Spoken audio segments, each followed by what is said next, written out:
Welcome to Paladin Financial Talk. I'm your host, Jeff Quick, and joined today by my co-host, Mr. Tony Shore. Yes.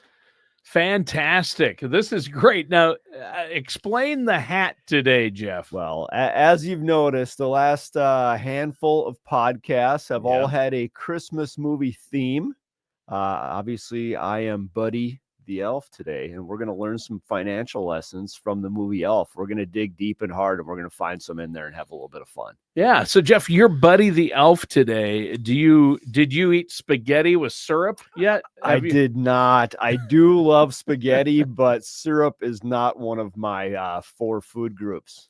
It grossed me out when he did that because I can't even imagine syrup on spaghetti. And he really was eating the stuff he was putting together. I'm sure he was. It's like, yeah, that's commitment to the acting role. That's commitment to the role. That was so good. Yes. Will Ferrell did such a great job in that movie. I think it's his best acting ever because he caught I've never seen an adult play a child, just have childlike wonder like he was able to convey in that movie. Honestly. Yeah, it was amazing. People rip on Elf, but I don't think you could put anybody else in that role. I've thought about it while I've watched it. I don't think anybody else could have played as innocent and childlike of a character with the gravitas or whatever the word is that he did. Yeah. I mean, the only other person maybe that I could even think of would be like a Jim Carrey. Possibly. That'd be about it, though. Possibly, but Jim gets a little more over the top, and I think he's a little too obnoxious to maybe capture that childlike wonder, the innocence part. The innocence part of it isn't there. He's a great actor and can do the comedy part and the over the top bits and stuff. But yeah, the innocence that he shows and the naivete that he showed, that was great. Yeah. What's your favorite scene from the movie? Okay.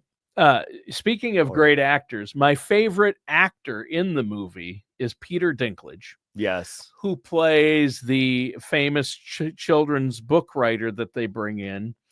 And of course and I think the proper terminology, he was born with a certain disease that didn't keep him from growing. So I think he's a dwarf, he's a short person. And then when Will Ferrell sees him, he calls him, "Oh, you're one of Santa's elves. He let you away from the workshop. He let you off from the workshop." And he freaks out. And my favorite scene is when he goes, "Call me Elf one more time." And Will Ferrell says, "Ooh, you're an angry little elf." It's very good. That's my favorite scene. You're an angry little elf. Yeah. And he just races across the table and attacks. There's so many, you kind of forget about all the little stories within there, right? That one's good. I think my favorite line is when he's working at Gimbel's. Yeah. And he says, "Santa's coming tomorrow." And he gets all excited. "I know him. And it was so authentic again. It was. And then when he says Santa comes and he lives on a throne of lies and he smells. "You sit on a throne of lies." Yes. You smell of cabbage and I forget what he said. It's sausage and something. Yes. Yeah. Cheese and sausage or something. It was great. Yeah. Elf is a great movie. In fact, my top 3 Christmas movies are in this order: Christmas Vacation. Yeah. Number 1. Okay. National Lampoon's Christmas Vacation. Number 2, Elf. Yep. Is number 2 for me. Okay. And 3, A Christmas Story. Those are my top 3. Solid. Yeah. I mean, there's others in there. I have a top 10. I mean, there's everything in there from, I like The Grinch. Grinch is good. That would be in there. I like Love Actually. Have you ever seen that movie? I think I have, but I don't recall. That's a good one. Die Hard. Die Hard is awesome. It's a Wonderful Life. The debate on whether Die Hard's a Christmas movie. We can do that. Yeah. But okay, so we're talking today about lessons from financial lessons from Elf. Yeah. I don't know where you're going to go with this. We're going to stretch. We're going to take a little stretch here, a little leap of faith, Tony. Sure, make it work. The first one we talk about here is the value of authenticity, right? I mean, there is nobody more authentic and real to himself than Buddy the Elf. He doesn't waver. He is true to himself, being true to yourself, being Yes. authentic. That's big. Yes. And I really relate that to live your life how you want your financial life. Don't abide by anybody else's rules. You do not have to keep up with the Joneses. You do not have to, let's say, pay for your kids' college if that's not a goal. Be true to yourself and your own personal finances, and don't be influenced by other people and things you hear. Just live your own life. If you like to travel, travel. If you don't like to travel, don't feel like you have to travel or play golf or whatever everybody else seems to be doing. Don't fall for it. Live your own authentic financial life and your own financial priorities that you have, and maintain those and stick to them.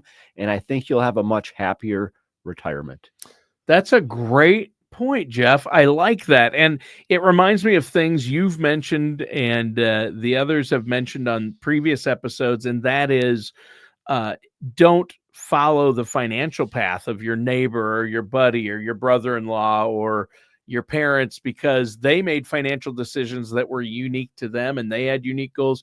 Be your own self, be true to yourself, and work with a financial professional to make sure you're making the right choices, especially with your finances, to be true to yourself with your finances. Yeah. You don't file for Social Security the same time everyone else did. You Correct. figure out what's going to work for you, and don't do it without professional help who does this for a living. Yeah. And I'm not going to name names, Jeff Quick, but I know a guy who can help you with that. So, Yeah. okay. So the number one thing is be true to yourself, the value of authenticity. I Yeah. love that. 100%. Yeah, that's so true. I mean, it is really true. What's number two? Number two, there are more important things in the world than money, right? Wait, stop.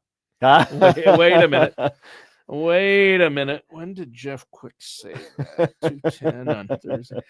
No, you're right. And all these Christmas movies we've been talking about each week on the show, Jeff, that is an underlying message. And I think that goes along with the season.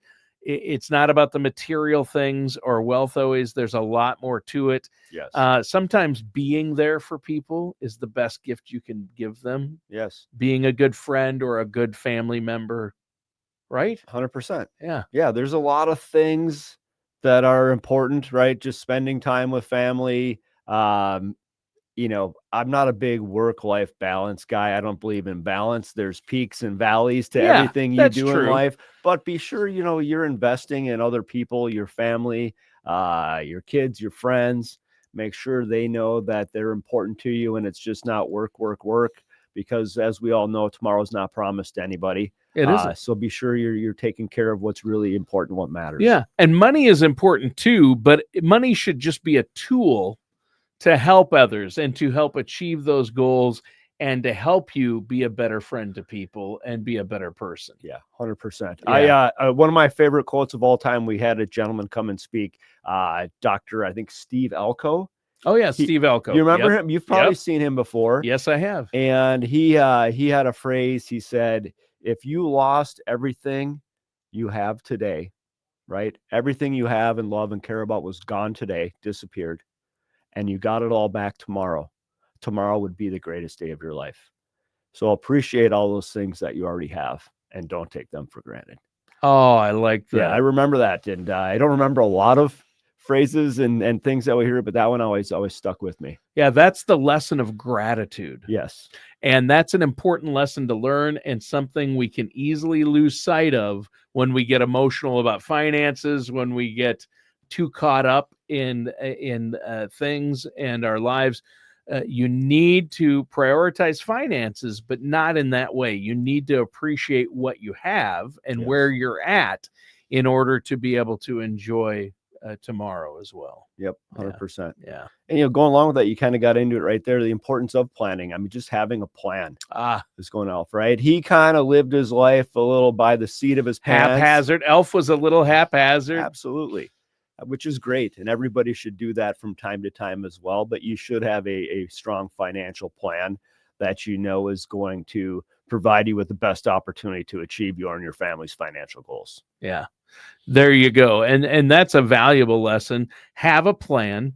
And I think he was kind of spinning his wheels trying to figure out his life, and so was his father. Yeah. And together that family figured it out by the end, what was important, and they got a plan in place.